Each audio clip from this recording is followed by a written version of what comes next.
আচ্ছা বেশ, তুমি এইদিকে এসো, আমারও কাছে এসে ঘুমাও। আর আমি তোমার বুকে মাথাটা ছুঁয়ে রাখছি, তাহলে আগের চেয়ে বেটার ফিল হবে। হাউ, ওঠো ওঠো। সাদাত লাফিয়ে ওঠে। কি হলো? ও মা, চুলে শুয়ে পড়েছিলে। ও মাই লাকড়ে। সাদাত নওশিনের বেনুনিটা বালিশের উপর পাশে রেখে নওশিনের ঘাড়ে মুখ গুজে শুয়ে পড়ল। সাদাত ঘাড়ে কিস করা মাত্রই নওশিনের সারা শরীর শিহরিত হয়ে ওঠে। কি করছো? হুম প্লিজ এমন করো না। হুম। বলেই সাদাত ঘাড়ে অসংখ্য চুমু খেতে শুরু করে। নওশিনের সারা শরীর কেমন একটা ঝাঁকি দিয়ে ওঠে। কি শুরু করেছো তুমি?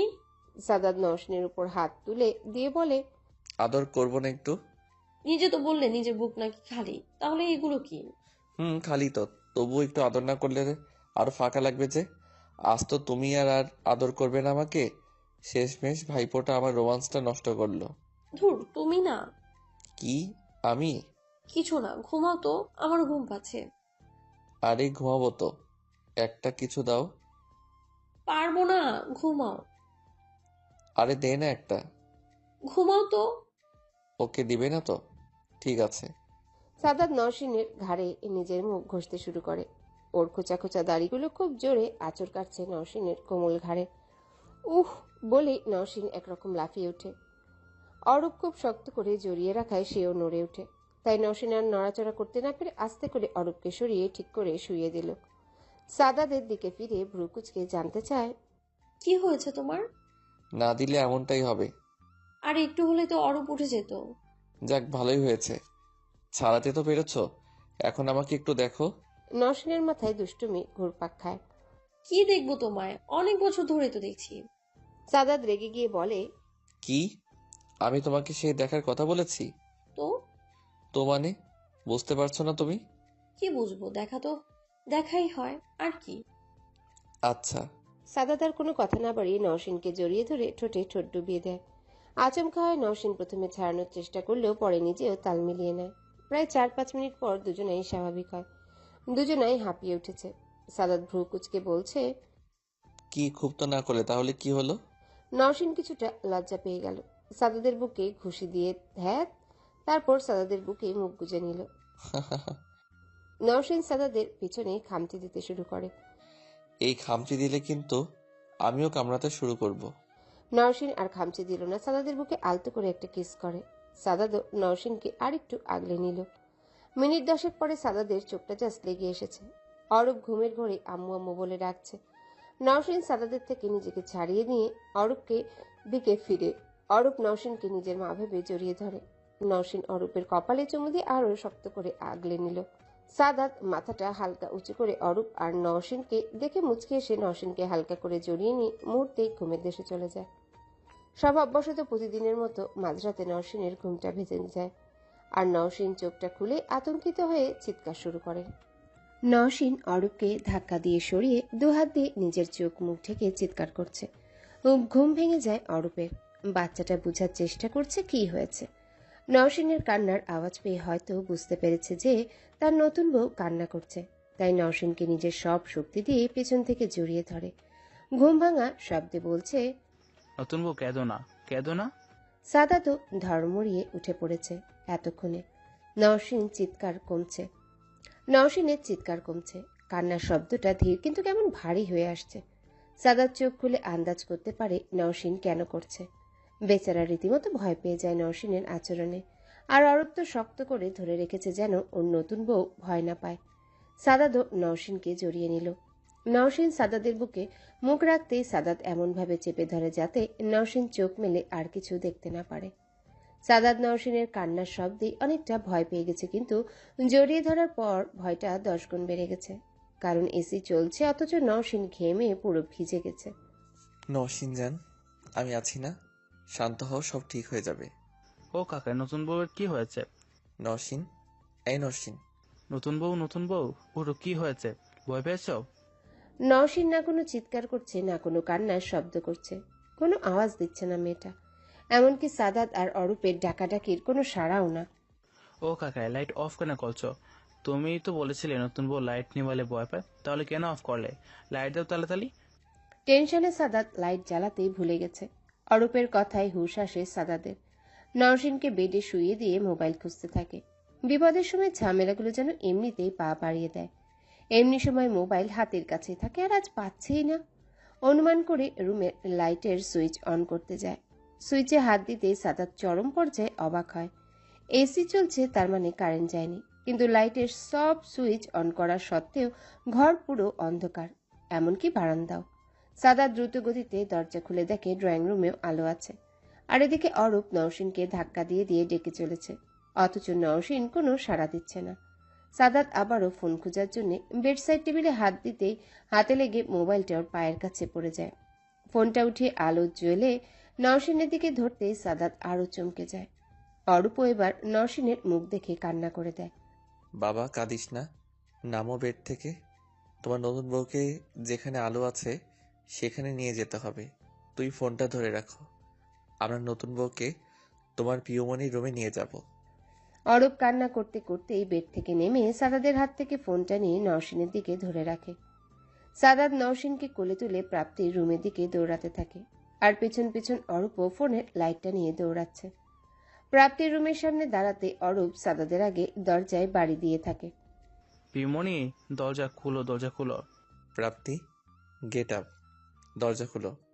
অরূপ অনেক জোরে জোরে দরজায় বাড়ি দেওয়ায় প্রাপ্তির ঘুম ভেঙে যায়। পাশ থেকে ফোনটা নিয়ে দেখে রাত ৩টার মতো বাজে। এত রাতে অরূপ ডাকছে। তাড়াতাড়ি লাইট অন করে দরজা খুলতে আরো শক্ট হয়ে যায়। এই কি হয়েছে ভাবি? সাদাত কোনো কথা না বলে পাশ কাটিয়ে নওশিনকে নিয়ে প্রাপ্তির বেডে শুইয়ে দিল। অরূপ বেডে উঠে নওশিনকে জড়িয়ে ধরে ডাকতে শুরু করে। নতুন বউ উঠো, উঠো, ও নতুন বউ। প্রাপ্তি অরূপকে জোর করে কোলে তুলে নেয়। সাদাত নওশিনের ওড়না দিয়ে মেয়েটার শরীরের ঘাম মুছতে থাকে। ভাইয়া কি হয়েছে ভাবি? এভাবে ঘামলো, ভিজে গেছে পুরো। লাইট অফ ছিল রুমে। প্রাপ্তি চেঁচিয়ে ওঠে।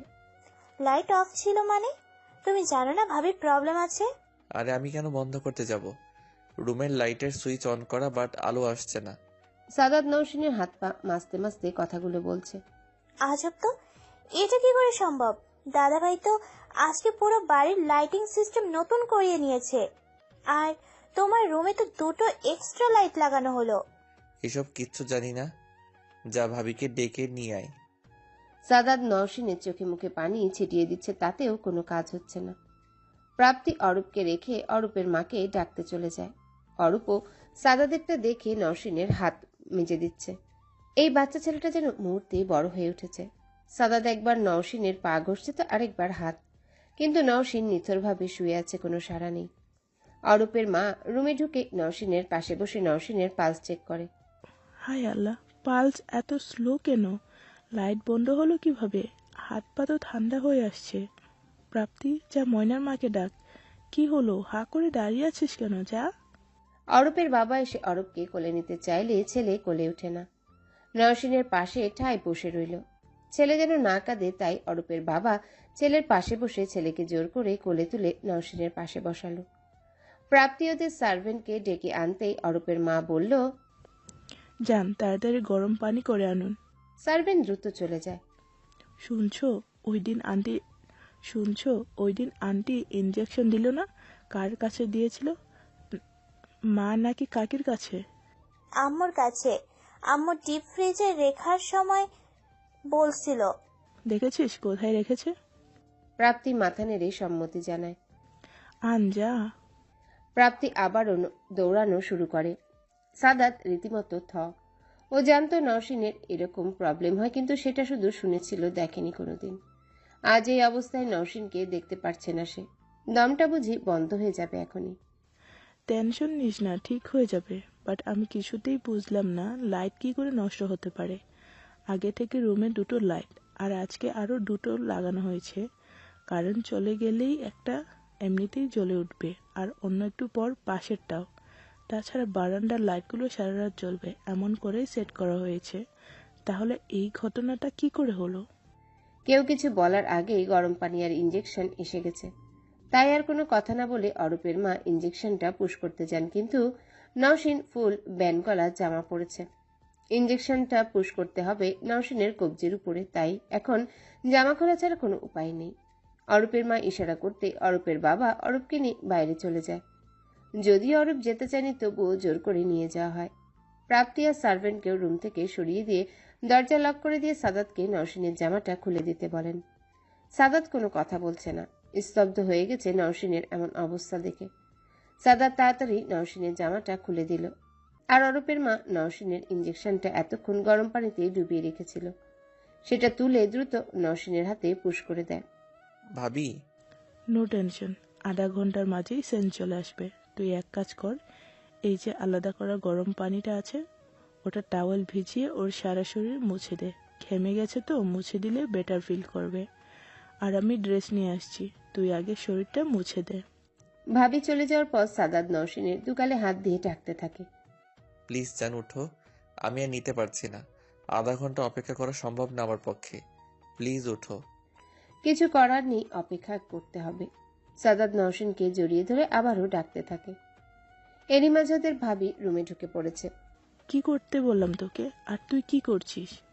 সাদাত করুণ মাখা গলায় ওর ভাবিকে বলে, ভাবি প্লিজ কিছু করো, ওকে আমি এভাবে দেখতে পারবো না।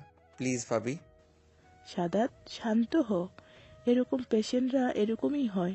তবু ভাগ্য ভালো 10 মিনিটের উপর অন্ধকারে থাকিনি, তাহলে প্রবলেম হয়ে যেত। এখন আর চিন্তার কিছু নেই, ধৈর্য ধর। আধা ঘন্টার মাঝে কথা বলতে পারবি। সর তুই, আমাকে দেখতে দে। সাদাত সরে গেলে ওর ভাবি নওশিনের শরীরটা গরম পানি দিয়ে মুছিয়ে দিল। ড্রেস পরিয়ে দিতে চাইলে সাদাত বারণ করে নিজেই ড্রেসটা নিয়ে পরিয়ে দিল। অরূপকে অনেকক্ষণ ওর বাবা জোর করে আটকে রেখেছে। এবার আর পারল না, ছেলেটা দৌড়ে এসে নওশিনের পাশে দাঁড়ায়। আম্মু, নতুন বউর কি হয়েছে? মা ছেলেকে কোলে তুলে নিয়ে বলছে, আব্বু, নতুন বউ একটু ইল কেমন? তুমি কথা বলো না, এখন কথা বললে নতুন বউয়ের আরো অসুখ হবে। চলো আমরা ঘুমিয়ে পড়ি, নতুন বউ আর তোমার কাকাই থাকুক এখানে। আমিও থাকবো, কথা বলবো না। না সোনা, তুমি কালকে আবার থাকবে নতুন বউয়ের সাথে। একটু পরেই সকাল হয়ে যাবে, তখন তোমার নতুন বউয়ের সাথে দেখা করতে পারবে, কেমন? আমি নতুন বউকে আদর করবো। আচ্ছা, একটু করে দাও। অরূপের মুখে হাসির চিহ্ন। মায়ের কোল থেকে নেমে নওশিনের মুখে ইচ্ছে মতো হাত বুলিয়ে দিয়ে বেশ কয়েকটা কিস করলো।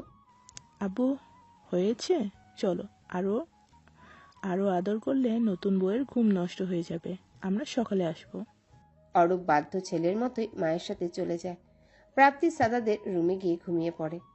অরূপের মা যাওয়ার আগে সার্ভেন্টকে দুধ গরম করে নওশিনের জন্য রেখে যেতে বলে। আর সাদাতকে বলে যায় যেন নওশিনের সেন্স ফিরে আসার একটু পরে গরম দুধটা ওকে খাইয়ে দেয়। সার্ভেন্ট দুধ গরম করে দিয়ে নিজেও ঘুমাতে চলে যায়।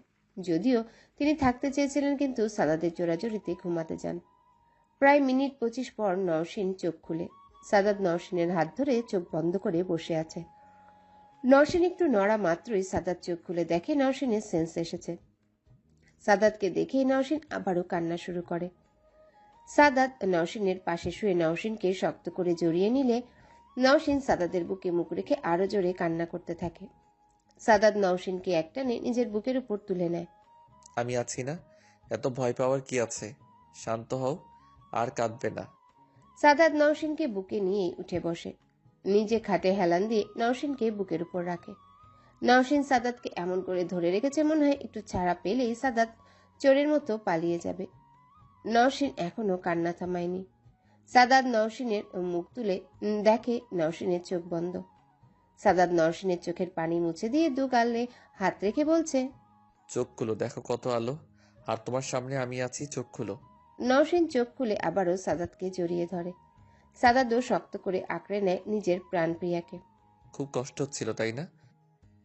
খুব ভয় করছিল। ভয় কিসের, আমি ছিলাম তো। আমার সে সময় শুধু কান্না পায় আর মাথা ব্যথা করে, আর কিছু খেয়াল থাকে না। খুব ভয় করে আমার খুব। সাদাত নওশিনের পিঠে চাপ দিয়ে নিজের আরো কাছে নিয়ে আসে। নওশিনের মুখটা অন্যদিকে ঘোরানোর জন্য ঘাড়ের পাশে চুলগুলো সরিয়ে অসংখ্য চুমু দিতে শুরু করে। আমি আছি সব সময়, কোনো ভয় নেই। এবার সাদাত নওশিনকে ওর বুকে হেলান দিয়ে বসিয়ে দিয়ে টেবিলে থাকা দুধের গ্লাসটা হাতে নিতেই নওশিন আচমকায় লাফ দিয়ে বিছানার অন্য পাশে চলে যায়। আমি এটা কিছুতেই খাবো না। প্লিজ জান, এমন করো না। ভাবি সাজেস্ট করেছে পুরোটা খেতে হবে না, হাফ খাবে। নওশিন দু হাত দিয়ে নিজের মুখ চেপে ধরে, মাথা নাড়িয়ে না করে খাবে না। সাদাত নওশিনের দিকে একটু এগিয়ে যেতেই বেচারি বিছানা থেকে নেমে কান্না শুরু করে। আমি দুধ খাবো না, কোনোদিনও না। সাদাত গ্লাসটা টেবিলের উপর রেখে বলছে, ওকে খেতে হবে না, কাছে আসো। তুমি দুধ ফেলে দাও আগে, না হলে আমি ঘুমাবো না। আমার বমি আসে এটা দেখলে। আর তুমি খাওয়াতে এনেছো, খাবো না আমি এটা জীবনেও না। জান, এটা অন্য কেউ খেতে পারবে, শুধু ফেলে নষ্ট কেন করব? তুই জাস্ট ওষুধটা খাবে, দুধ খেতে হবে না তোমায়। সাদাদের অনেক জোরাজুরিতে নওশিন এসে ওর পাশে বসে, আর আসা মাত্রই সাদাত জোর করে নওশিনকে ওর বুকের সাথে চেপে ধরে আর টেবিল থেকে গ্লাসটা হাতে তুলে নেয়। গ্লাসটা দেখে নওশিন আবারও কান্না শুরু করে। নিজেকে ছাড়ানোর হাজার চেষ্টা করেও পারে না। আমি খাবো না, এটা না, অন্য যে কোনো কিছু। একটু খাবে, বেশি না। বমি আসে আমার। আচ্ছা, ওকে চামচ দিয়ে দিচ্ছি। সাদাত একটা ছোট চামচ দিয়ে একটু দুধ নওশিনের মুখে জোর করে ঢুকিয়ে দিতে নওশিন ফেলে দেয়। ফেলে তো দিলেই, তারপর আবার হাত দিয়ে মুখ মুছছে, থুথু করতে শুরু করেছে। পারবো না আমি। সাদাত কিছু না বলে নওশিনকে একটানে নিজের দিকে ঘুরিয়ে নেয়। আজ পুরোটা খেতে হবে। বলেই গ্লাসটা নিয়ে নিজেই দুধ মুখে তুলে নেয়। নওশিন তো মহাখুশি নিজেকে আর দুধ খেতে হবে না এটা ভেবে। কিন্তু নওশিন আর কিছু ভাবার আগে সাদাত নওশিনকে শুইয়ে দিয়ে নিজে ওর উপর উঠে দু হাত দিয়ে নওশিনের দু হাত বিছানার সাথে চেপে ধরে। নওশিনের ঠোঁটে ঠোঁট চাপিয়ে নিল, এমনভাবে চাপ দিল যেন নওশিনের মুখে খুব সহজেই দুধ ঢুকাতে পারে। নওশিন নিজের সব রকম চেষ্টা চালিয়েও পারছে না। এখন সাদাত যা করছে তা মেনে নেওয়া ছাড়া নওশিনের আর কোনো উপায় নেই। সাদাত এক ফোঁটা করে দুধ নওশিনের মুখে দিচ্ছে, আর নওশিন বিকল্প কোনো উপায় না পেয়ে সেটা পান করে নিচ্ছে। মুহূর্তেই নওশিন নিজের সব নড়াচড়া বন্ধ করে দিল। সাদাত হাতগুলো চেপে ধরেছিল এতক্ষণ, সেগুলো শক্ত করে ধরে নেই। এখন দুজনে একে অপরের হাত পরম বাঁধনে বেঁধে রেখেছে। সাদাত এক ফোঁটা করে দুধ নওশিনের মুখে দিচ্ছে, আর নওশিন পরম সুখে সেটা চুয়ে চুয়ে খাচ্ছে। মুখের দুধটুকু শেষ হতেই সাদাত নওশিনের মুখের দিকে তাকিয়ে দেখে নওশিন চোখ বন্ধ করে হাঁপাচ্ছে, সাদাতও হাঁপাচ্ছে। সাদাত আর দেরি না করে টেবিল থেকে গ্লাসটা নিয়ে আরো দুধ নিজের মুখে পুরে নিয়ে আগের বারের মতোই নওশিনকে খাইয়ে দিচ্ছে। কিন্তু নওশিন এবার আর কোনো বাধা দিচ্ছে না। সাদাত একটু একটু করে দুধ নওশিনের মুখের ভেতর দিচ্ছে, আর নওশিন পরম সুখে সেটা পান করে নিচ্ছে। এই স্বাদটা যেন আলাদা, পৃথিবীর কোনো দুধের এমন স্বাদ নেই। নওশিন এই দুধের স্বাদে হারিয়ে গেছে। যদি এমন স্বাদই হয় তবে শুধু আজ কেন, সারাটা জীবনই নওশিন দুধ খাবে। সাদাতের মুখের দুধ আবারও শেষ। সাদাত আবার গ্লাস থেকে নিজের মুখে দুধ নিল। এবার গ্লাস পুরো ফাঁকা। নওশিনের উপর আবারও শুতে নিলে নওশিন চোখ মেলে তাকায়, ইশারা করে আর খেতে পারছি না। সাদাত এক মুহূর্ত নওশিনের দিকে তাকিয়ে থাকে। নওশিনের দু গালে হাত রেখে আবারও ঠোঁটে ঠোঁট চুবিয়ে দেয়। আবারও সেই স্বাদ শুষে নিতে থাকে নওশিন। মুখের দুধ শেষ, নওশিন তবুও সাদাতের ঠোঁট চুষে নিচ্ছে। সাদাত তার প্রিয়তমার নরম ঠোঁটে কামড় দিচ্ছে। শ্বাসটা তো অনেক আগে থেকেই ঘনিয়ে আসছে, আর এখন যেন শ্বাস চলে যাবে, বন্ধ হয়ে যাবে সবকিছু। বেশ কিছুক্ষণ পর সাদাত নওশিনের ঠোঁট ছেড়ে দিতে ওর উপর থেকে সরে যেতে নিল, আর নওশিন সাদাতের শার্টের কলার ধরে টান দিয়ে আবারও নিজের উপর নিয়ে আসে। সাদাত ভ্রু কুঁচকে নওশিনের দিকে তাকাতেই নওশিনের চোখ দুটো বন্ধ করে, মাথাটা উঁচু করে সাদাতের ঠোঁটে ঠোঁট ডুবায়। এবার সাদাত নয়, নওশিনই সাদাতের ঠোঁট কামড়ে দিচ্ছে। শুধু কি নওশিনই সুখ নিবে নাকি, সাদাত নিবে না? সাদাত নওশিনের পিঠের নিচে হাত দিয়ে নওশিনকে উঁচু করে নিয়ে ঠিক করে শুইয়ে দিল। কিন্তু এক মুহূর্তের জন্য কেউ কারো ঠোঁট ছাড়েনি। দুজনাই দুজনাতে মেতে গেছে। নওশিন সাদাতের পিঠে ইচ্ছে মতো খামচে দিচ্ছে। সাদাত ঠোঁট সরিয়ে নিয়ে বসে নিজের শার্ট খুলে ফ্লোরে ছুঁড়ে মারে। হাঁপাচ্ছে নওশিন। সাদাত নওশিনকেও টেনে তুলে জামার চেন খুলে দেয়। ভালোবাসার পরশে ভরিয়ে দিচ্ছে নওশিনের ঘাড় পিঠ, আর কোনো কথা না। সাদাত আবারও আদরে ভরিয়ে তুলে নওশিনের বুক পেটের দিক থেকে নেমে জিহবা দিয়ে লিক করতে থাকে। নওশিন কোনো বাধা দিচ্ছে না, মেতে উঠেছে সাদাতের ভালোবাসার আদরে। কিন্তু সাদাত যে ভালোবেসে সারা শরীরে আগুন ধরিয়ে দিচ্ছে। প্লিজ জিবা দিও না, আমি তো মরে যাচ্ছি। সাদাত বারবার নাভির চারিপাশে জিহবা দিচ্ছে। ও তো নওশিনকে ভালোবাসে, মেয়েরই দিতে চায়। নওশিন দু হাত দিয়ে সাদাতের চুল চেপে ধরে, এতে করে সাদাতের মুখ নওশিনের নরম পেটে আরো গভীর চলে যায়। নওশিন আবারও বারণ করে, এমন করো না জান, আমি তো শেষ হয়ে যাব। শেষ করতেই আমি চাই, মারতে চাই আমার ভালোবাসায়। একটু আগে যতটা কষ্ট পেয়েছো তার চেয়ে 1000 গুণ সুখ এনে দিব। ভয় নেই, আগুন ধরিয়ে দিয়েছি, সেটা আমি নিভিয়ে দিব। আগুন তো জ্বালিয়েছি তোমাকে ঘায়েল করে নিতে, না হলে তুমি তো সাদাত আর কিছু বলতে পারল না। নওশীন সাদাদের ঠোঁটে ঠোঁট চেপে নেয়, জড়িয়ে ধরে দুজন দুজনকে। আবারও ভালোবাসার চাদরে জড়িয়ে যায় দুজন। কিছু সময় পর সাদাত টেবিল লাইট অন করে, ঘরের বড় বাল্বটা নিভিয়ে দিয়ে আবারও বেডের কাছে আসে। নওশীনের দিকে দৃষ্টি দিয়ে দেখে নওশীন চোখ বন্ধ করে বড় বড় শ্বাস নিচ্ছে শুধু। সাদাত নওশীনের এমন অবস্থা দেখে আরও মাতাল হয়ে উঠেছে, আর নওশীনও মনে মনে সাদাতের মাঝে হারিয়ে যেতে চাইছে। সাদাত বুঝতে পারছে নওশীনের এমন ছটফট করার কারণ, তাই আর দেরি না করে নওশীনের উপর শুয়ে পড়ে। চোখ খুলবে না? আচ্ছা খুলো না। ইস, নওশীন লাইটের আলোতে সব এভাবে দেখাচ্ছে, আমি তো ঘায়েল হয়ে গেছি। নওশীন কিছু না বলে জড়িয়ে ধরে সাদাতকে। সাদাত নওশীনকে ছাড়িয়ে নিয়ে ওর মুখের দিকে তাকিয়ে থাকে, আর এমন সময় নওশীনও চোখ খুলায় চোখাচোখি হয়ে যায়। নওশীন লজ্জায় নিজের চোখ সরিয়ে নেয়। মুচকি হাসে সাদাত। নওশীনের নিজের দুহাত আঁকড়ে ধরে বলছে, তুই একটু আগে ইল ছিলে জান, তুই কি আরো পারবে? আমার মনে হচ্ছে না আমাদের এখানে থেমে যাওয়া উচিত জান। নওশীন একরকম ঘাবড়ে যায়। কি বলছে সাদাত? এই মুহূর্তে এসে ও ছাড়তে চাইছে আমাকে? আমি তো শেষ হয়ে যাব। সাদাত নওশীনকে নিশ্চুপ থাকতে দেখে উঠে পড়তে নিলে নওশীন আটকে দেয়, চোখে চোখ রেখে বলে, আমি শুধু তোমাকেই চাই, আর এই মুহূর্তে আমার সব সুখ চাই, সব। আর সেটা শুধু তুমিই দিবে আমায়। আমি আর অপেক্ষা করতে পারছি না। মুচকি হাসে সাদাত। দুজনে মুহূর্তেই তলিয়ে যায় ভালোবাসার অতল সাগরে। নওশীন সাদাতের দেওয়া সুখে মাতাল হয়ে পরম সুখের গোঙানি দিচ্ছে সাদাত। সেই গোঙানিতে মেতে উঠছে। যে সাগরে ডুব দিয়েছে সাদাত আরো গভীরে যায়। ভালোবাসায় দুজনাই বিভোর, পরম সুখে জড়িয়ে গেছে দুজনাই। এই সুখ যেন শেষ হওয়ার নয়। মসজিদের আজান ভেসে আসছে। সাদাত বিছানায় শুয়ে আর নওশীন সাদাতের বুকে শুয়ে আছে। সাদাত আঁকড়ে ধরে আছে নওশীনকে। কি হলো জান, আজান দিচ্ছে তো, ফ্রেশ হবে না? নওশীন নিশ্চুপ। কি ব্যাপার, জানটা কি উঠতে চাইছে না আজ? হুম। না। আচ্ছা তাহলে তো আমার সৌভাগ্য, কি বলো? নওশীন সাদাতের বুকের লোম টানতে টানতে বলে, তুমিই জানো, আমি কিচ্ছু জানি না। তাই? হুম। আবারও দূর থেকে আজানের ধ্বনি ভেসে আসে। নওশীন এবার উঠে পড়তে নিল। কি হলো, উঠবে না তো বলছিলে, তাহলে? নামাজ পড়তে হবে, তুমিও ওঠো। সাদাতও মুচকি হেসে নওশীনের সাথে সাথে উঠে যায়। নওশীন বিছানা থেকে নামতেই দু হাতে নিজের মাথা চেপে ধরে বিছানায় বসে পড়ে। চোখ এড়ায় না সাদাতের। বাহু ধরে আঁকড়ে নেয় নওশীনকে। ভীত কণ্ঠে জানতে চায়, কি হয়েছে, খারাপ লাগছে? নওশীন মাথা চেপে ধরেই বলছে, মাথা কেমন জানি ঘুরাচ্ছে, দাঁড়াতে পারছি না। আমার মনে হয় আমি বেশি করে ফেলেছি। তোমার অসুস্থতার সময় আমার এমন কিছু করা ঠিক হয়নি। না না সাদাত, আমি তো তোমাকে কাছে চাইছিলাম। আর কি বলো তো, তোমাকে কাছে পেয়ে আমি আগের ঘটনাটুকু ভুলে গিয়েছিলাম।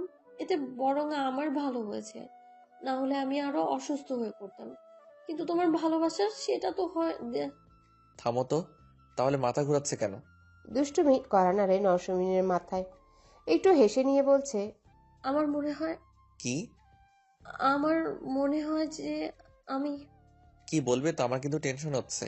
নওশীন মাথা নিচু করে একদমে বলে ফেলে, আমার মনে হয় তুমি বাবা হতে চলেছো, তাই আমার মাথা ঘুরছে। সাদাত অবাক। মানে? মানে আবার কি, যা সত্যি তাই বললাম। তুমি বাবা হতে যাচ্ছ, খুশি হওনি? একটা থাপ্পড় দিব। আধা ঘন্টার মধ্যে তুমি মা হতে চলেছো নাকি? মজা করার সময় পাও না তুমি? দুদিন যা হলো সেখানে প্রোটেকশন আমি নিয়েছি, শুধু আজ উইদাউট এনি প্রোটেকশন। লাফিয়ে ওঠে নওশীন।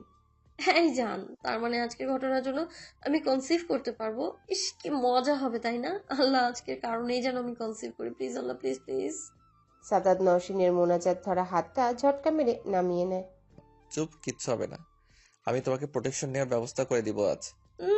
না, আমি কোনো প্রোটেকশন নিব না।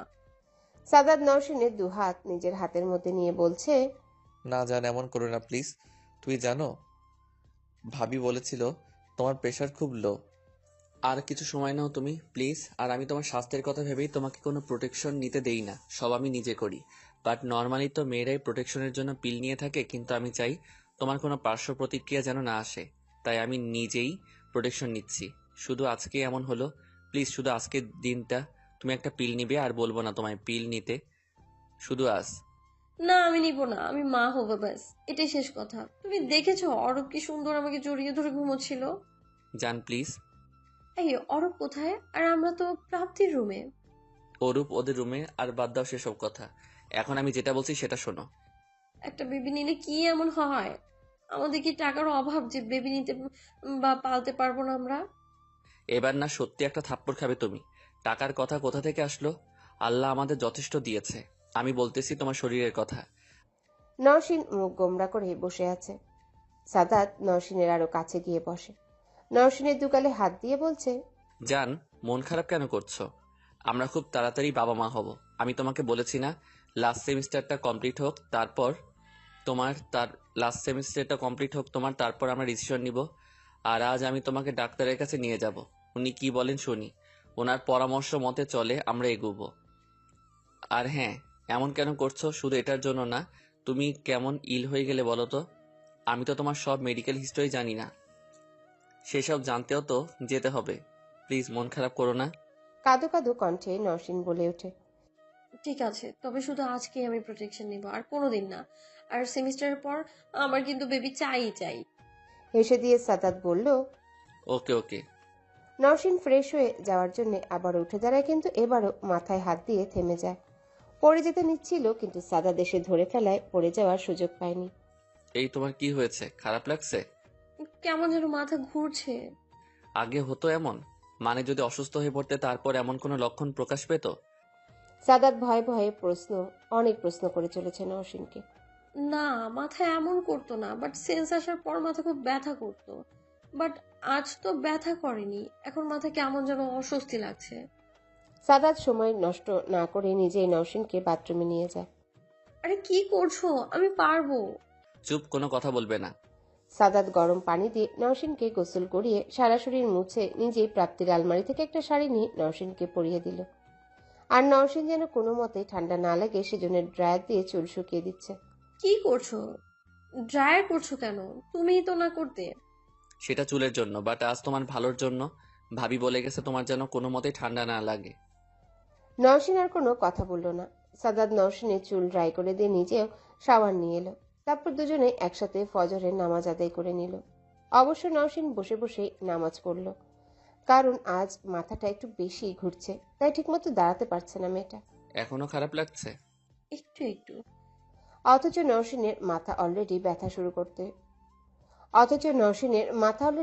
করতে শুরু করেছে। তবুও সাদাতকে বললে সে টেনশন করবে, তাই আর বলল না। টেনশন নিও না, একটু ঘুমালে সব ঠিক হয়ে যাবে। সাদাত নওশিনকে বুকে নিয়ে শুয়ে আছে। চুলে আলতো করে বিলি কেটে দিচ্ছে যেন নওশিন ঘুমিয়ে পড়ে।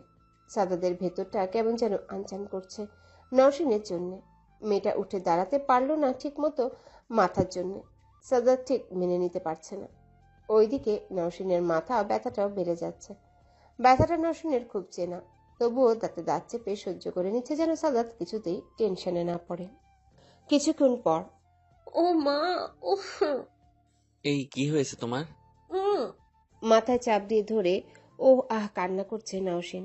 অনেকক্ষণ যাবৎ চেপে রাখলেও এখন ব্যথা বেশি হয় আর চেপে রাখতে পারল না। জান, কি কষ্ট হচ্ছে বলো আমায়? মাথা ব্যথা করছে? প্লিজ জান, কান্না করো না। দেখি, উঠো উঠো। সাদাত নওশিনকে জড়িয়ে ধরে ওর বুকে মাথা দিয়ে বসিয়ে দিল। নওশিন মাথা চেপে ধরে আছে। চুপ, একদম কান্না করবে না, আমি আছি না।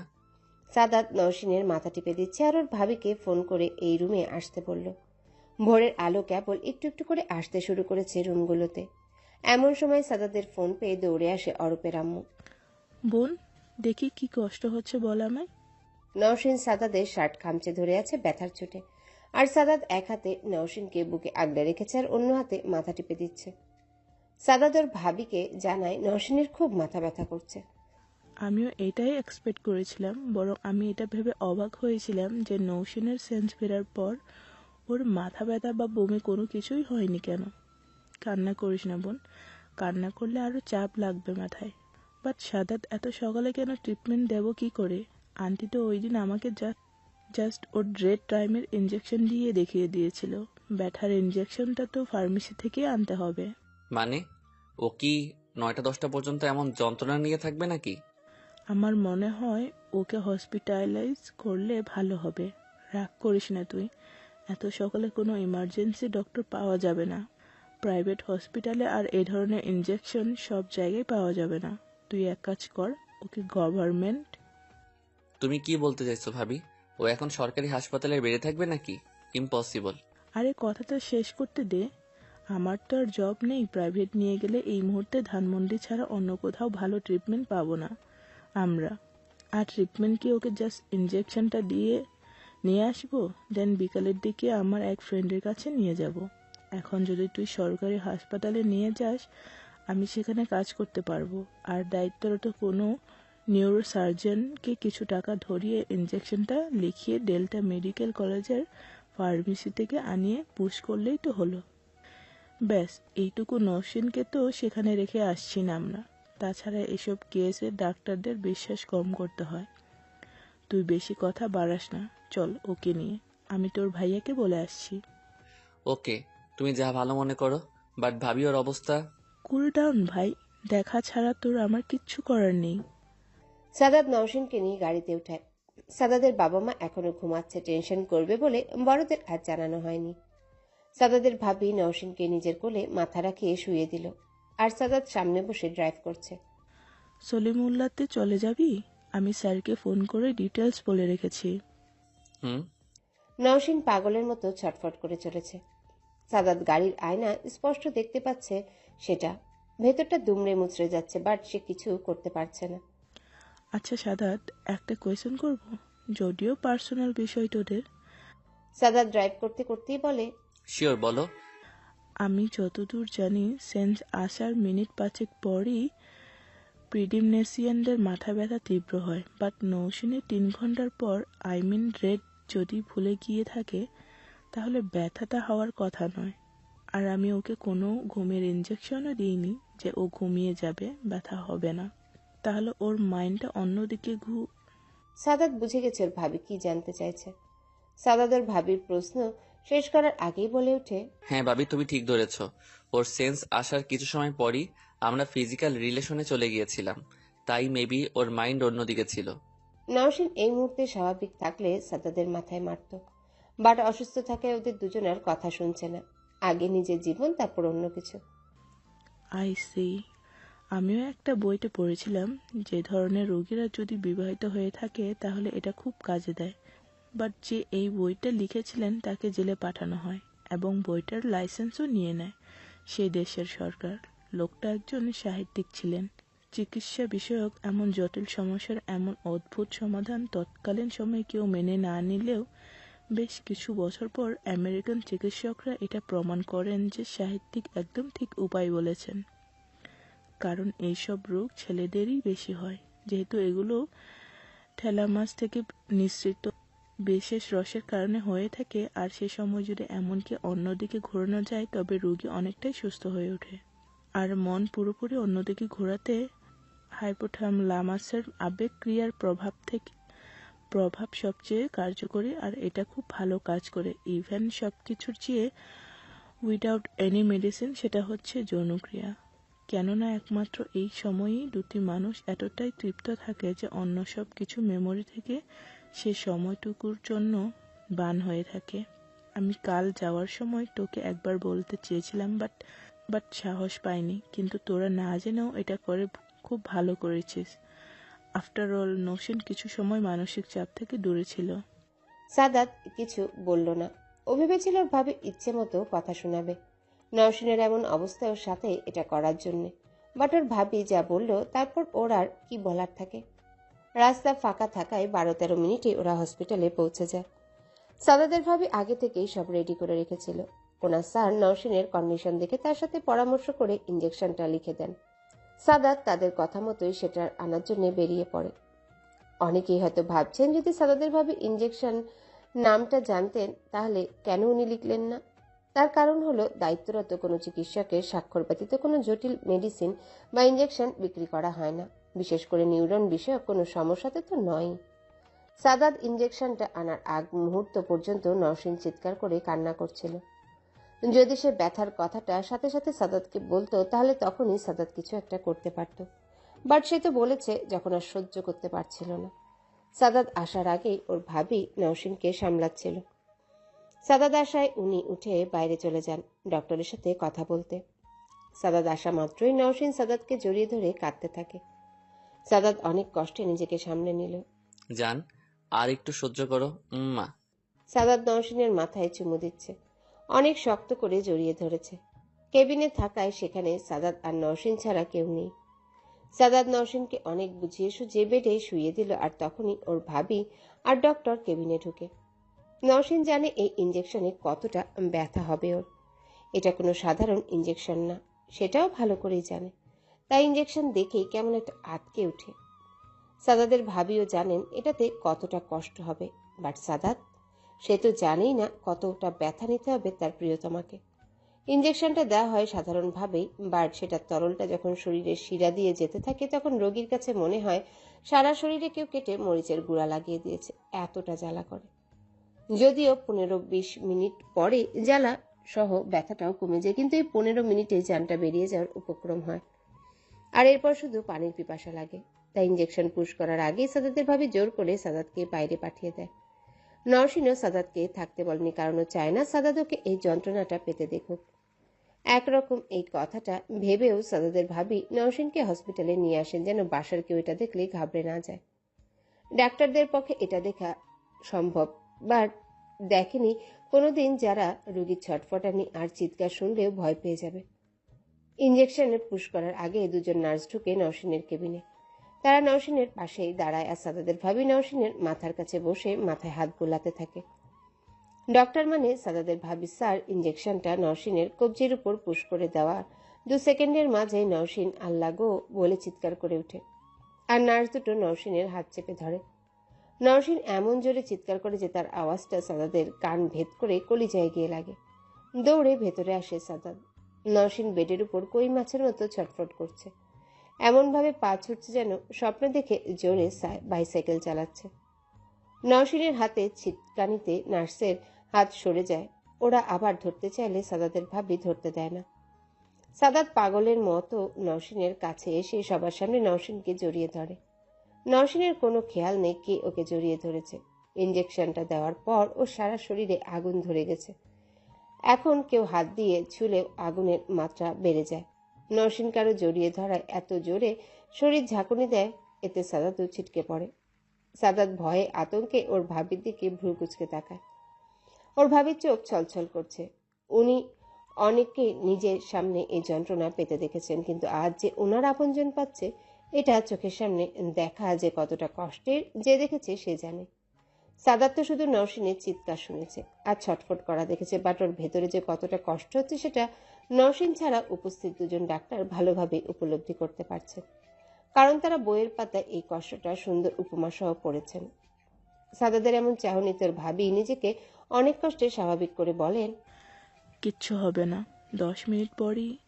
আর কিছু বলার আগে সাদাত চিৎকার দিয়ে ওঠে। কিছু হবে না মানে? আমার নওশিন এমন করছে আর তোমরা বলছো কিছু হবে না? তামাশা করছো আমার সাথে? ওর তো শুধু মাথা ব্যথা ছিল, ও এমন তো করছিল না। তোমরা কি করেছো ওর সাথে? ও এমন কেন করছে? সবাইকে চুপ থাকতে দেখে সাদাত আবারও চেঁচিয়ে ওঠে, অ্যান্সার মি। কি করা হয়েছে ওর সাথে বলো। সাদাত আবারও দৌড়ে নওশিনের কাছে যায়। নওশিন ঘেমে গেছে, হাত পা আগের চেয়ে কম নাড়াচ্ছে, তার মানে শরীরে জ্বালাটা কমে আসছে। মেডিসিনটা শরীরে ছড়িয়ে পড়ার কিছু সময় পরই যন্ত্রণা কমতে শুরু করে। নওশিনেরও তাই হচ্ছে। তবুও সাদাত যেন পাগল হয়ে গেছে। নওশিনের এই অবস্থা সে চোখে দেখতে পাচ্ছে না। আবার জড়িয়ে ধরে নওশিনকে মুখের ঘাম না মুছে চুমু দিতে শুরু করে। কিচ্ছু হবে না তোর, সব ঠিক হয়ে যাবে। নওশিন এবার আর সাদাতকে সরিয়ে দিতে পারল না। ব্যথা, ইঞ্জেকশন, মেডিসিনের জ্বালা সব মিলিয়ে এতটাই ক্লান্ত হয়ে পড়েছে, আস্তে আস্তে নড়ার শক্তিটুকু যেন হারিয়ে ফেলেছে। সাদাত নওশিনকে চুমু দেওয়ার সময় সবাই কেবিন থেকে বেরিয়ে যায়, শুধু ওদের ভাবি ছাড়া। সাদাত এখনো নওশিনকে জড়িয়ে ধরে আছে। নওশিন শুধু গাঢ় নিঃশ্বাস নিচ্ছে। ওর কাছে মনে হচ্ছে একটুর জন্য প্রাণটা রয়ে গেল। বোধহয় সেই ক্লাস 10-এ থাকতে এমন একটা ইঞ্জেকশন দিতে হয়েছিল, আর আজকে আবার। সাদাতের ভাবি পেছন থেকে সাদাতের কাঁধে হাত দিয়ে বলে, ওকে ছাড়, ওর গরম লাগছে। আর এটা নে, বাতাস কর, এখানে এসি নেই আর ফ্যানও স্লোলি ঘুরছে। সাদাত কোনো কথা না বলে ওর ভাবির কাছ থেকে কার্ডটা নিয়ে নওশিনকে বাতাস করতে থাকে। নওশিনের চোখ আধা খোলা, ঘুম আসেনি, তবে ক্লান্ত হওয়ার কারণে এমনটা হয়েছে। আর জিহবা দিয়ে বারবার ঠোঁট ভিজাচ্ছে। সাদাদের ভাবে বুঝতে পারেন নওশিনের পানির পিপাসা পেয়েছে, তাই সাদাতকে বলছে, এটা আমাকে দে, আমি বাতাস করছি।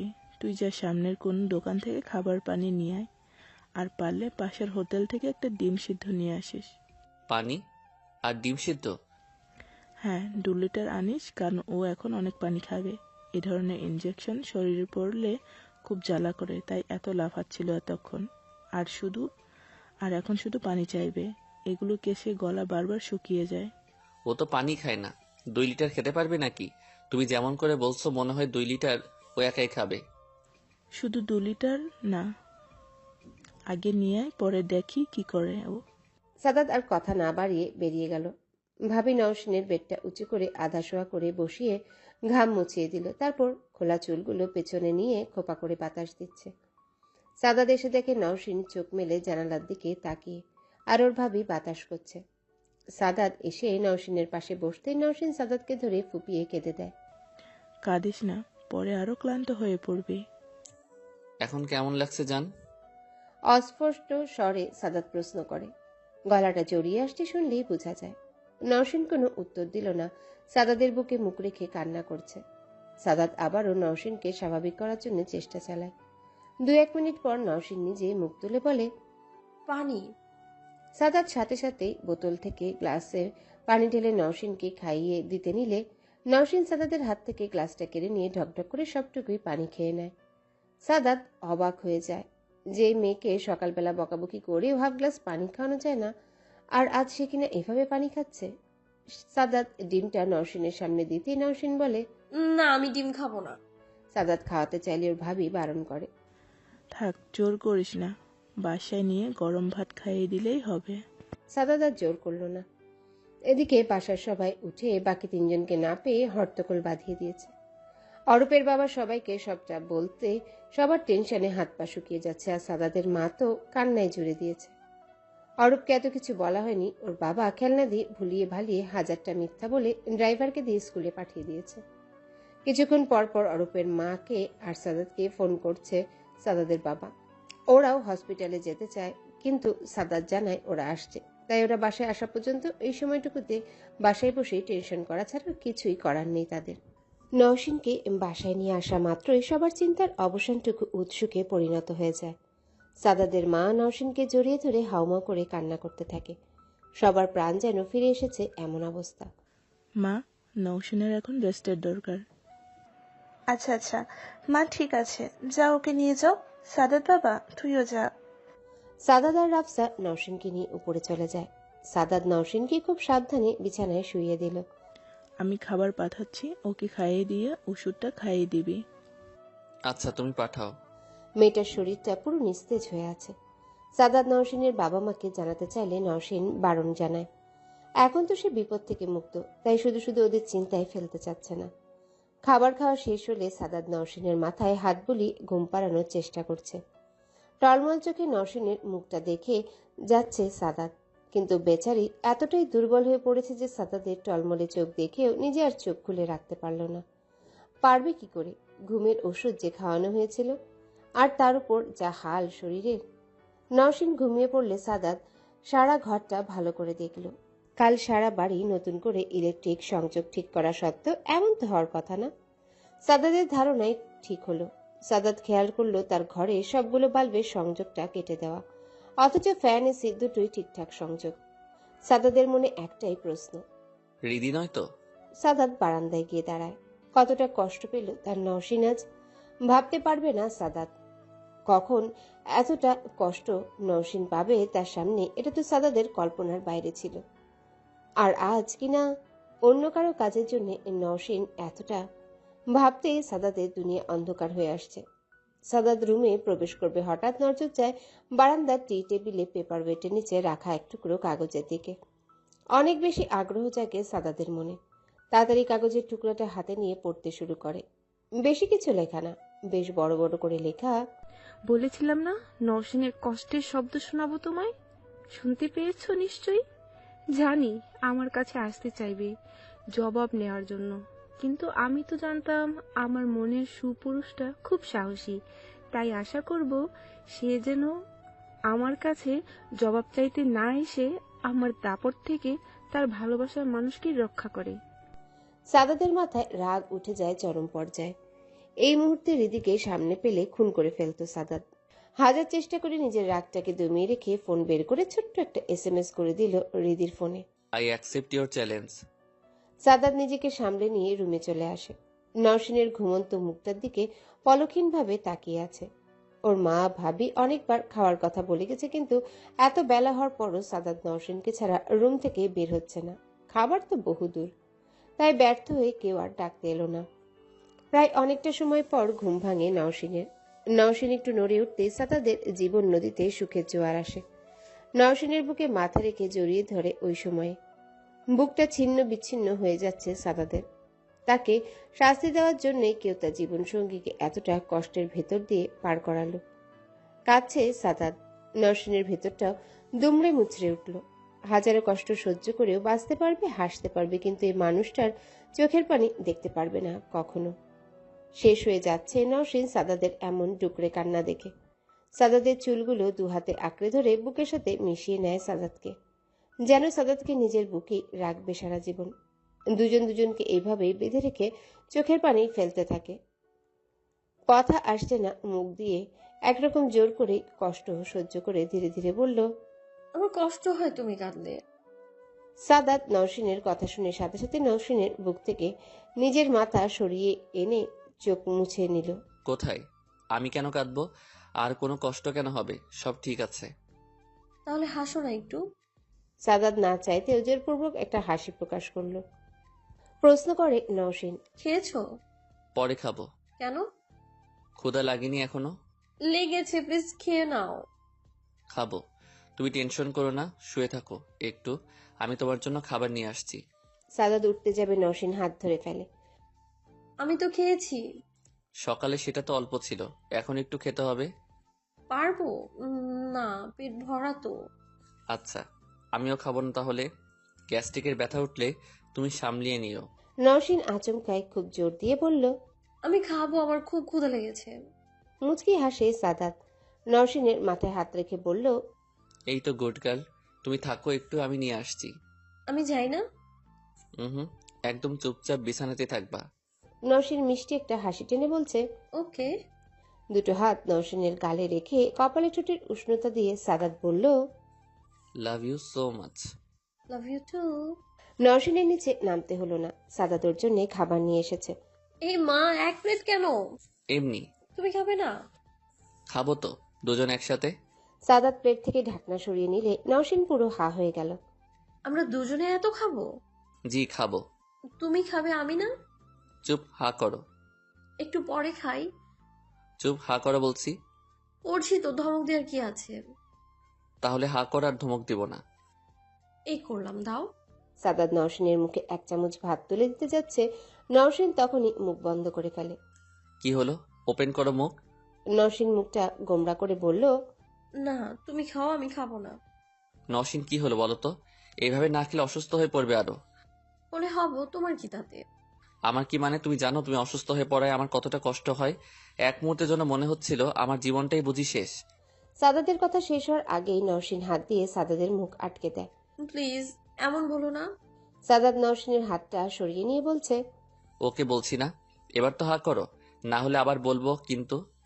সাদাত আবারও এক চামচ ভাত তুলে নওশিনের মুখের সামনে ধরল। ধ্যাত, আমি খাবোই না, তোমার ভাত তুমিই খাও। সাদাত আবারও একটু ধমক দিয়ে বলে ওঠে। নওশিন। নওশিন সাদাতের ধমক শুনে কাঁদো কাঁদো কণ্ঠে বলে, খাবো না আমি, খালি ধমক। আচ্ছা বাবা, সরি, প্লিজ জান খেয়ে নাও। খাবো না, তুমি একটুও ভালোবাসো না আমায়। সরি তো, কে বলেছে বাসি না ভালো? অনেক বেশি ভালোবাসি, নিজের থেকেও।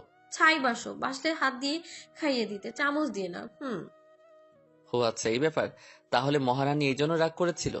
নওশিন মুখটা অন্যদিকে ঘুরিয়ে নিয়ে বলল, ভাব, সব বলে দিতে হয়। মুচকি হাসে সাদাত। ওকে, এই যে চামচ রেখে দিলাম, এখন হাত দিয়ে খাইয়ে দিব। দেখে এদিক মুখ করো। নওশিন অন্যদিকে তাকিয়ে। সাদাত নওশিনের মুখ না ঘুরিয়ে যেদিকে নওশিন মুখ করে রেখেছে সেদিকে বসে পড়ে ভাত মাখিয়ে নওশিনের মুখের কাছে ধরে। এবার তো খাও। নওশিন মুচকি এসে সাদাদের হাত থেকে ভাতের লোকমাটা মুখে নিয়ে নেয়। বাহ, গুড গার্ল। সবাই বলে। তাই নাকি? তবে কেউ কেউ ব্যাডও বলে। যাক, সেটা যার যার পার্সোনাল ব্যাপার। তুমি গুড বললেই হবে, আর কারো বলা লাগবে না। তুমি আমার কাছে শুধু গুড গার্ল না, বেস্ট। আবারও সেই পাগল করা ঠোঁট ভাঁকানো হাসি দেয় নওশিন। প্লিজ এমন করে হাসিস না, না হলে ভাত ছেড়ে তোকে খেতে ইচ্ছে করবে। নওশিন সাদাদের হাঁটুতে একটা কিল দিল। ধ্যাত। আচ্ছা হয়েছে, হা করো আবার। হুম আহ, এই কি খাচ্ছি এটা? এত মজা লাগছে কেন? চিকেন খাচ্ছ, বোঝনি? আরে মুরগি খাচ্ছি সেটা বুঝলাম, বাট কিভাবে কি? মনে হচ্ছে টমেটোও আছে এতে। আরে খাওয়ার সময় এত কথা বলো না তো, খাও আগে। না, তুমি আগে বলো এতে টমেটোও আছে না, তাই না? কেন, তুমি টমেটো খাও না? খাই তো, বলো না কে রান্না করেছে এটা? আরে এটা ভাবি রান্না করেছে, ভাবির ইন্ডিয়ান ডিশ এটা। আমিও পারি কিন্তু। কি, তুমি আর রান্না? আরে আমার ভালো লেগেছিল ভাবির কিছু রান্না, তাই আর কি শিখেছিলাম। এই বলো না কিভাবে এটা করে? পরে বলছি, আগে খেয়ে নাও। প্লিজ, আমি তো খাচ্ছি, তুমি বলো না, আমি শুনবো প্লিজ। ওকে ওকে, বলছি তো। বলো। প্রথমে তোমার যতটা ইচ্ছা চিকেন ছোট ছোট করে কেটে নিবে, যতটা ছোট করতে পারো। কেউ কেউ আবার বেটেও দেয়, বাট বেটে দেওয়ার চেয়ে আঙুর ফলের মতো ছোট করে কেটে নিলে খেতে বেশ লাগে। তারপর সেটা ভালো করে ধুয়ে শুধু লবণ পানি দিয়ে 10 মিনিট সিদ্ধ করে নিবে। তারপর পানিটা ঝারিয়ে নিবে, বাট পানিটা ফেলে দিবে না, আলাদা বাটিতে রেখে দিবে। দেন সিদ্ধ করা গোশতে আবার একটু লবণ, মরিচ গুঁড়া, হালকা হলুদ, সজনে বাটা গুঁড়া, চাইলে চিনিও দিতে পারো, আবার নাও পারো, তোমার স্বাদ মতো। এগুলো দিয়ে ভালো করে গোস্তটা মাখিয়ে নিবে। গোস্তগুলো অনেকটা ভেঙে যাবে। তারপর সেটাও ওইভাবে রেখে দিয়ে, ধরো 1 কেজি গোস্ত নিলে, মুরগি, গরু, খাসি, মহিষ যেটাই হোক আর কি, 1 কেজির জন্য 3টা বা 4টা টমেটো মিক্সারে দিয়ে ব্লেন্ড করে নিতে হবে। তারপর একটা কড়াই বসাবে চুলায়, সেটাতে সরিষা তেল দিবে। যে তেল দাও তোমার ইচ্ছা, তবে সরিষা তেল স্বাস্থ্যকর বেশি। সয়াবিন খেয়ে খেয়ে তো পেটের ভুঁড়ি বাড়ছেই, সাথে হার্টের নালীর ছিদ্র বন্ধ হচ্ছে। আর কিছু অয়েল তো আছেই, যাদের গায়ে লেখা কোলেস্টেরল বিহীন তেল। আরে বাপ, তেল তো নিজে একটা কোলেস্টেরল জাতীয় পদার্থ, সেটা আবার কোলেস্টেরল বিহীন কি করে হয়? যদি হতো তাহলে তো সেটাতে তেলের কোনো কার্যকারিতাই থাকলো না, পানি হয়ে গেল। যাই হোক, তুমি রান্না করলে সরিষা তেল ইউজ করো সবসময়। তারপর তেলটা একটু গরম হয়ে আসলে সেটাতে তেজপাতা, দারুচিনি, গোটা মশলা, পেঁয়াজ কুচি, রসুন কুচি, গোটা কয়েক কাঁচামরিচ দিয়ে নাড়তে থাকবে। সব পরিমাণ মতো দিবে, আর কি যে যেমন মশলা খায় আর কি। ও হ্যাঁ, আবার একটু জাস্ট 2 আঙ্গুলের মাঝখানে যতটা লবণ উঠে সেইটুকু নিয়ে সেখানে দিবে, কারণ গোশতে অলরেডি 2বার লবণ দেওয়া হয়েছে। তারপর পেঁয়াজগুলো হয়ে এলে সেখানে মাখানো মাংসটা দিয়ে দিবে। একটু ভালো করে নেড়ে দিয়ে 1/2 কাপ পানি দিবে। বেশি পানি দিতে হবে না, কারণ গোশত একদম ছোট করে কাটা, তার উপর আবার আগে থেকে কিছুটা সিদ্ধ করা। তারপর ঢাকনা দিয়ে 5 মিনিট ঢেকে রেখে দিলে দেখবে ভাজা ভাজা হয়ে এসেছে, আর অনেক সুন্দর ফ্লেভার আসবে। দেন সেটা হয়ে গেলে বাটিতে নামিয়ে রাখো। তারপর সে কড়াইতেই আরো অল্প একটু তেল দাও। এবার অল্প কাঁচা মরিচ, হলুদ, রসুন, পেঁয়াজ দাও, বাট এগুলো সব বেটে দিবে বা ব্লেন্ডার করে কুচি কুচি করে কেটে দিও না, কেটে দিয়েছো গোশততে। তবে হ্যাঁ, মুরগি ছাড়া অন্য কিছু হলে সব জায়গায় বেটে দিতে হবে। তো তারপর একটু লবণ দিবে পরিমাণ মতো, টমেটোগুলোর জন্য আর কি। মশলাটা কষে আসলে ব্লেন্ডার করা টমেটোটুকু দিতে দিবে। অল্প একটু পানি দিবে। যখন ফুটি ফুটি উঠবে তখন জিরার গুঁড়ো, চাইলে ফ্লেভারের জন্য আরো একটু গরম মশলা দিতে পারো। তারপর সেটাতে তৈরি করা মাংসটা দিয়ে দাও, একটু নাড়ো, ঢেকে দাও। 5-6 মিনিট পর ঢাকনা খোলো। কি দারুণ গন্ধ আসবে, ভাবতেও পারবে না তুমি। একটু নাড়ো, ব্যাস হয়ে গেল, নামিয়ে নাও। তারপর এইভাবে খেয়ে নাও। বাহ, বেশ তো। আমি তো দেখে ভেবেছিলাম কোনো ভর্তা টর্তা হবে হয়তো। দেখে বোঝা যায় না এটা কিচেন। ছোট করে কাটা, সিদ্ধ করা, নাড়া, তারপর আবার টমেটোতে দিলে কিচেনটা বেশ গলে যায়। আর কি, তুমি চাইলে আরো বড় করে কাটতে পারো, যার যেমন ভালো লাগে আর কি। তবে বেশি বড় না করাই ভালো, টমেটোতে ছোট করে বা মাঝারি করে বেশ লাগে। আহ, আসলেই বেশ মজা। সাদাত গল্প করতে করতে নওশিনকে বেশ অনেকখানি ভাত খাইয়ে ফেলেছে। নওশিন একা খেলে জীবনেও এত ভাত খেত না। গল্পতে মন দিয়ে আনমনে অনেকটুকু খেয়ে নিয়েছে। এই, আমি সেই কখন থেকে খেয়ে যাচ্ছি। এত ভাত খেলাম কখন? কই এত, হাফ প্লেট হয়নি এখনো। তুমি হাফ প্লেট খাবো আর আমি হাফ প্লেট। এই হাফ প্লেট পারবো না। এটুকু তুমি খাবে, আমার পেট ওভার। না সোনা প্লিজ, আর 3 লোকমা জান আমার মেয়ের মা, আমার প্রাণ, আবার খাও, আরো রেসিপি শিখাবো, শুধু 3 লোকমা। দাও। এই তো গুড। আচ্ছা ভাবি তো ইন্ডিয়ান, দাদা ভাইয়ের সাথে বিয়ে কি করে হলো? আরে ভাবি, বাংলাদেশে ফরেনার হয়ে পড়তে এসেছিলা। 1 মিনিট, ভাবি ডক্টর তুমি আগে তো বলনি, আর ভাবি এখন জব করে না? আরে জব না করে বলেই বলা হয়ে ওঠেনি হয়তো, এখন তো জানলে ভাবি একজন নিউরোসার্জন। বলো কি, তবু গৃহিণী? ভাবি, উচ্চ মাধ্যমিক পর্যন্ত বাংলাদেশে কখনো আসেনি। ওনার দাদা কিন্তু একজন মুক্তিযোদ্ধা, তো তিনি পাক বাহিনীর হাতে মারা যাওয়ার পর ভাবির দাদি ছোট ছোট বাচ্চাদের নিয়ে অসহায় হয়ে নিজের বাবার বাড়ি চলে যান। তারপর সেখান থেকে নিজের ভাইদের সোজা ইন্ডিয়াতে। তো সেখানে গিয়ে ভাবির দাদির ছোট ছোট 2টো বাচ্চা মারা যায়, যারা হলো ভাবির কাকার ফুফু। শুধু বেঁচে থাকে ভাবির বাবা, তখন 10-11 বছর ছিল হয়তো। তো তাকে নিয়ে জগৎ সংসারে নতুন করে চলতে শুরু করেন ভাবির দাদি। অন্যের বাড়ি কাজ করে ছেলেকে পড়ালেখা শিখিয়েছেন ভাবির বাবা। উচ্চ মাধ্যমিকে সারা ভারতবর্ষে টপ 10-এর মধ্যে নবম হয়ে যান। আর এই সুযোগে ভারত সরকার এই মেধাবীকে ভারতবাসী করে নেয়, বাংলাদেশি মেধা হয়ে যায় ভারতী। তবু ওনার জন্য ভালো হয়েছিল, সরকারি সব চালাতো, উচ্চশিক্ষার ব্যবস্থা থেকে শুরু করে সব খরচ। তারপর আস্তে আস্তে জব, তারপর ব্যাংক ব্যালেন্স হলে ব্যবসায় ঢুকে যান। তারপর ইন্ডিয়ান মেয়েকে বিয়ে করেন, মা আর বউকে নিয়ে চলা শুরু করেন। তারপর ভাবি আসে, তো ভাবি হওয়ার পরই বাংলাদেশে ব্যাক করতে চায়, বাট রাজনৈতিক কারণে বাংলাদেশি নাগরিক হতে পারেননি। তাই মেয়েকে বাংলা ভাষায় গড়ে তোলার জন্য কলকাতাতেই সব করেন। অ্যান্ড তারপর ভাবিকে বাংলাদেশি ফরেনার ফর্মে মেডিকেল ভর্তি পরীক্ষা দেওয়ায় আর আল্লাহর রহমতে ভাবি 147তম হয়ে ঢাকা মেডিকেল কলেজে ভর্তির সুযোগ পায়। কিন্তু তার বাবার বন্ধুর সলিমুল্লাতে অ্যাডমিট করিয়ে নেন, কেননা ভাবির আসতে পারলেও তার বাবা মা বাংলাদেশে বেড়ানোর জন্য 3 মাসের বেশি থাকতে পারেননি, আর তাই দেখাশোনার জন্য সলিমুল্লাহ অ্যাডমিটে করা হয়। আফটার অল একটা নতুন দেশ বলে কথা। তারপর ভাবির ইন্টার্নি পর্যন্ত ওনার বাবা মা দাদি আসা যাওয়া করতো বাংলাদেশে, আর ভাবিও 5 বছরের সুযোগ বুঝে বাংলাদেশি নাগরিকত্ব নিয়ে নেয়। আর তারপর ওনার বাবা মাও বাংলাদেশি নাগরিকত্ব পেয়ে যায় 6 বছরের মাথায়। ভাবি 5 বছরে এতটাই ঘুরেছে, এই দেশে কোনো কিছু আর বাদ রাখেনি। ওনার বাবার কাছে সব সময় বাংলাদেশের কথা শুনে এক অজানা টান কাজ করেছে সবসময়, যতই হোক জন্ম ভারতে গোড়াতে বাংলাদেশি, আর ভাবির মাও একজন বাংলাদেশি। তো যাতে বাঙালির টান হলে যা হয়, তাই এমনই এক ট্যুরে পড়ালেখা শেষ ভাবির তখন সলিমুল্লাতে সহকারী অধ্যাপক হয়ে যান। তো সেখান থেকে নতুন ডাক্তার হয়ে ট্যুরে গিয়ে আবার ভাইয়ার মুখ দর্শন করা হয়। ভাইয়া তো প্রথম দিন দেখে মাকে ফোন করে জানায় যদি বিয়ে করতে হয় তাহলে এই মেয়েকেই করবে।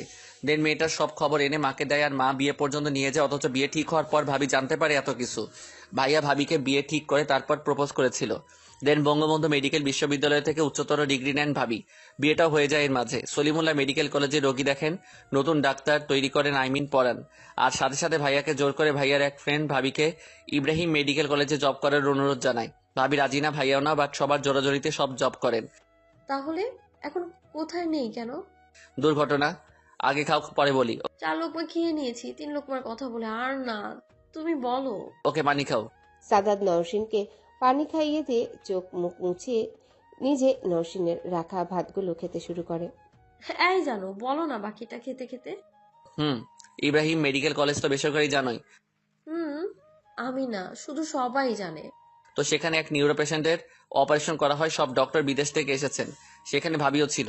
ভাবি এর আগেও বেশ কয়েকটা জটিল অপারেশন করেছেন, বাট কপালে থাকলে যা হয় আর কি। আর সেদিন সে পেশেন্ট ওটিতেই মারা যান অপারেশন শেষ হওয়ার পর। দায়িত্বরত যিনি লাইফ সাপোর্টার দেওয়াতে ছিলেন তিনি ভুল করে বসেন, আর রোগী কেবিনে যাওয়ার আগেই মারা যান। রোগী ছিল 13 বছরের একটা ছেলে। তার বাবা বিশাল ব্যবসায়ী, নবাবপুরের। জমি জমা সব বিক্রি করে অপারেশন থিয়েটারে থাকা 6 জন ডাক্তারদের নামে কেস করেন, যেখানে 4 জনই আমেরিকা থেকে আগত, বাকি 2 জন বাংলাদেশি। আমেরিকান যিনি মেল ছিলেন তিনি রায়ের দিন রাতেই মারা যান, কারণ তিনি প্রথম আসামি হওয়ায় সবার আগে তার লাইসেন্স বাদ করে দেয় সরকার। আর বাকি 3 জনের কয়েক বছরের সাজা হয়, তবে ওরা পালিয়ে চলে যায়। যদিও সেটা অ্যাক্সিডেন্ট ছিল, তবু ছেলেটার বাবা ছেলেকে হারিয়ে পাগল হয়ে কোটি কোটি টাকা নষ্ট করে কেস চালাচ্ছে আজও। আর এই টাকার জন্যই রায় এসেছিল সেদিন।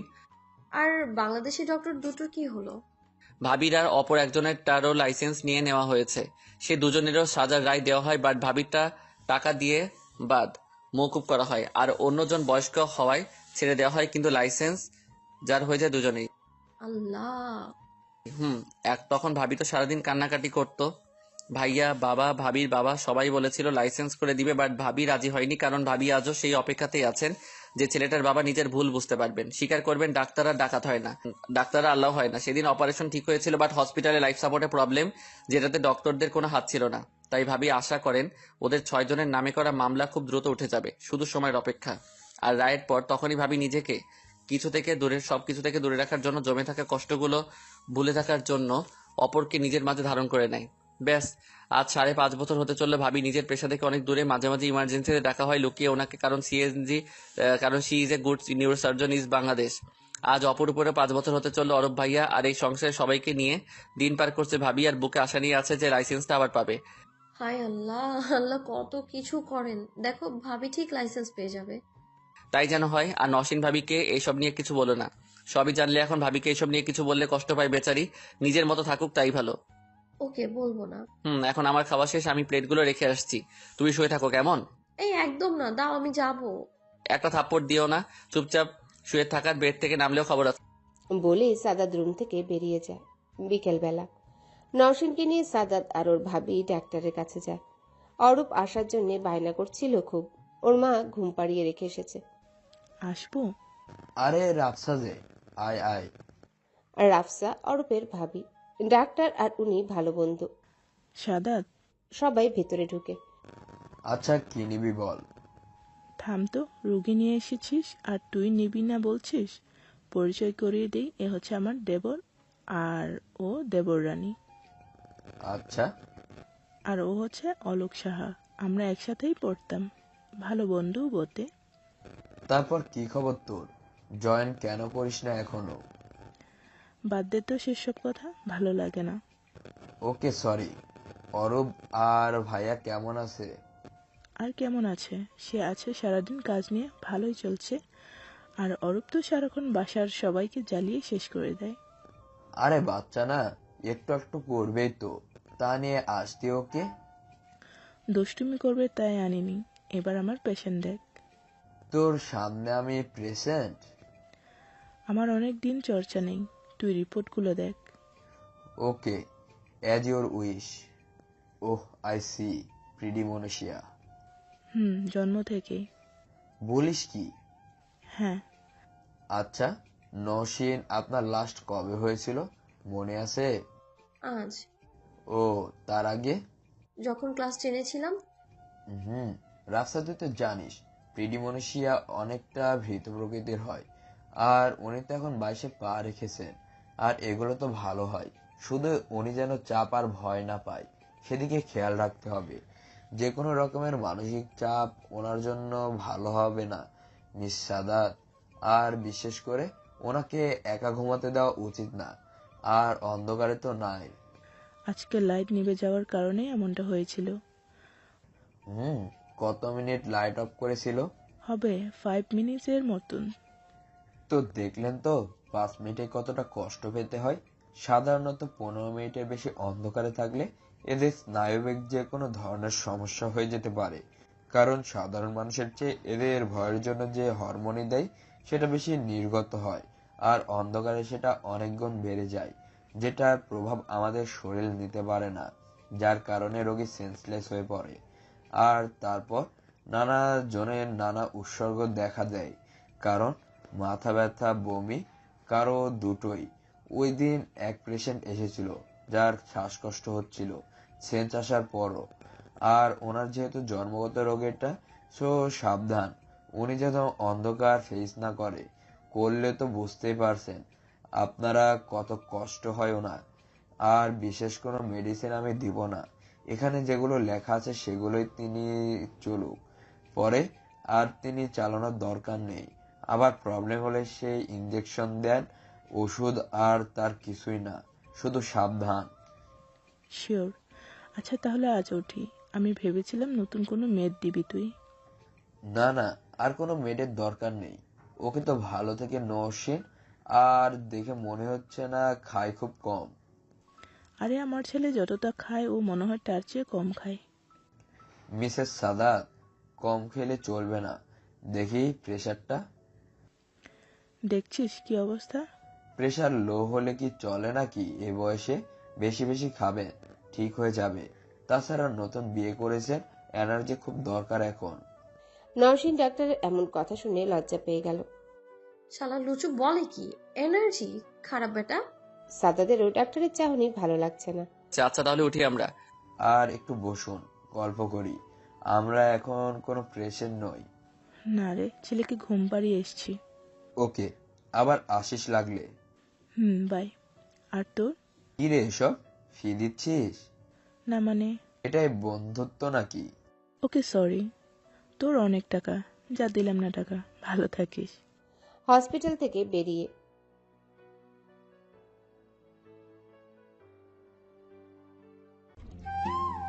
হ্যালো বন্ধুরা, পরবর্তী পার্ট খুব তাড়াতাড়ি আসবে, তো সবাই অপেক্ষায় থাকো। আর চ্যানেলটি যারা এখনো সাবস্ক্রাইব করনি তারা পরবর্তী পার্ট দেখার জন্য চ্যানেলটি সাবস্ক্রাইব করে রেখো। ধন্যবাদ সবাইকে, আমাদের সাথেই থেকো।